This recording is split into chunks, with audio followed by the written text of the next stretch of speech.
etapa mierových pochodov pokračuje v podobe kandidatúry nášho kandidáta, pána doktora Štefana Harabína. V Nitre sa kedysi lámali prúty a v Nitre sa spájajú. Dúfam a verím, že toto bude nová epocha pre Slovensko. Ďakujem.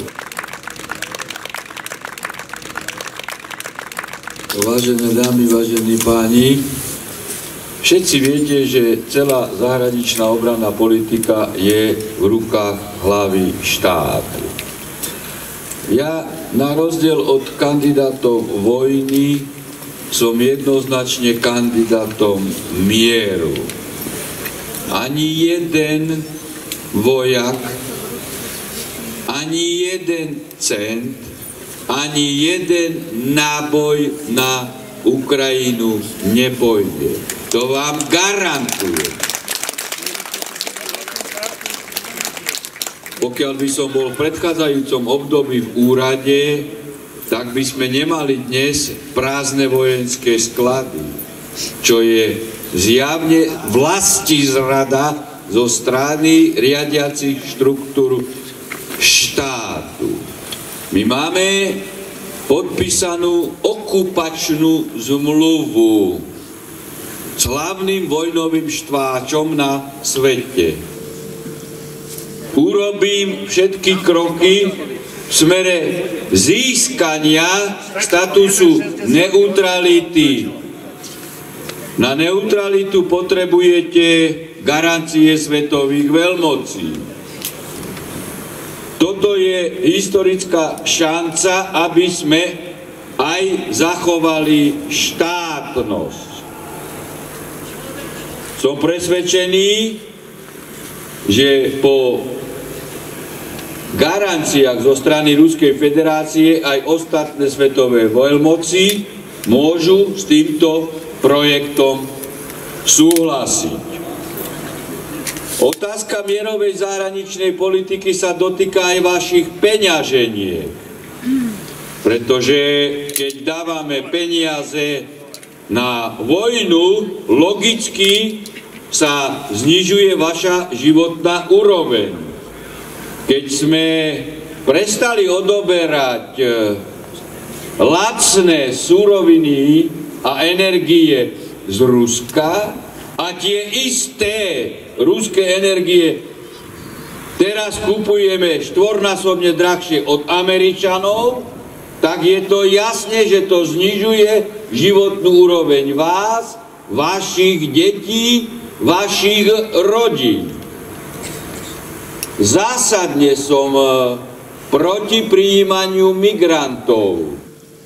Ja súhlasím s premiérom, že nebudeme dávať vojakov na Ukrajinu. Ale nemôžem súhlasiť s krokmi dnešnej vlády, ktorá prijala migračný balíček, ktorý síce cestou našej exekutívy odmieta prijímanie migrantov, ale je tam daný súhlas na vyplatenie 22 000 eur za jedného neprijatého migranta. Odmietam, že by sme platili výpalné za odmietnutého migranta.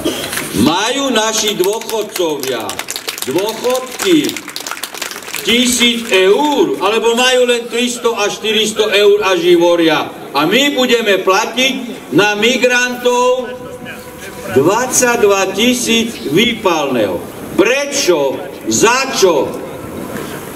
My nepotrebujeme na Slovensku prijímaním migrantov meniť genofond. Toto je stratégia Američanov, vôbec vo vzťahu k celej Európe, a verejne to prezentovali dvaja prezidenti. Starý Bush a Obama, keď posledne Obama 2012 povedal verejne, my máme predstavu o novej Európe, Európe nových národov, nových ras, nových jazykov, čiže európsky islamský kalifát. A toto my odmietame. My nepotrebujeme ani legálnych migrantov, o ktorých sa hovorilo v Davose, že máme nedostatok pracovnej síly. My máme dostatok pracovnej síly, len treba v tomto smere urobiť koncepciu a víziu zamestnanosti pre Slovensko. Nie na 5 mesiacov, 10 mesiacov, ale na 5, 10, 15, 20 rokov. A všetky tie peniaze, ktoré chcú dávať na migrantov, stačí použiť ako motivačný prvok na návrat našich mladých ľudí, ktorí sú v zahraničí. A je ich vyše 300 000. Ďalšou principiálnou časťou môjho programu je ochrana rodiny. 90% populácie Slovenska odmieta zvrátené ideológie LGBTI, ktoré útočia na rodinu, rod, národ, spoločnosť a štát. Prvým krokom v úrade prezidenta v prípade úspechu by bolo vypovedanie Istanbulského dohovoru. On síce nebol prijatý parlamentom, ale nebol vypovedaný. A jeho zvrátenosti v podobe LGBTI prenikajú do osnov našich školských učebníc, do rôznych smerníc, nariadení v rezolte školstva, kultúry, masmediálnej oblasti. Preto ho treba vypovedať. Navyše tam prechádzajú funkcie štátu na mimovládne organizácie, ktoré nikto nevolil. A oni majú rozhodovať o osude slovenskej štátnosti a rozvoja slovenskej spoločnosti. Politické mimovládne organizácie treba zákonom zrušiť. Nie odrezať im peniaze. Zákonom zrušiť. To sú agenti cudzích štátov, ktorí útočia na našu štátnosť. A ich cieľom je zlikvidovať štátnosť v záujme globalistov, ktorí chcú ovládať bez existencie štátu územie, lebo potom je ľahko ovládateľné. Ja vás chcem poprosiť, vzhľadom na to, že sa tu vytvárajú také, by som povedal, umelo vnášané obavy, že keď budete voliť, aj chcete voliť moju osobu, môže váš hlas prepadnúť. Tak na to vám môžem povedať, že keď budete ma voliť, tak môžem vyhrať už v prvom kole.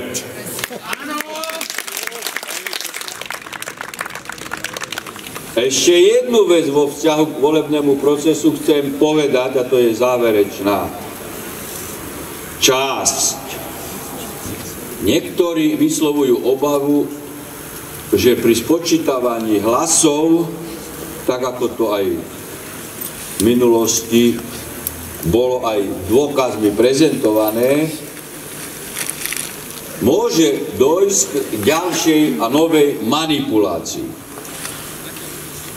Urobili sme vo volebnom štábe všetko preto, aby sa tak nedialo. Máme, myslím, že 5800 volebných komisií. V každej volebnej komisii máme svojho zástupcu, ktorý bude kontrolovať priebeh tej ktorej volebnej miestnosti, kampane, bude sledovať a samozrejme zápisnica o výsledku je verejnou listinou, ktorú aj po čítaní si každý občan môže prísť a fotografuje, ale naši členovia teda nám do štábu poskytnú fotokopiu takejto zápisnice a budeme robiť paralelné ščítavanie, aby sa nestalo to, čo sa stalo aj pred 5 rokmi.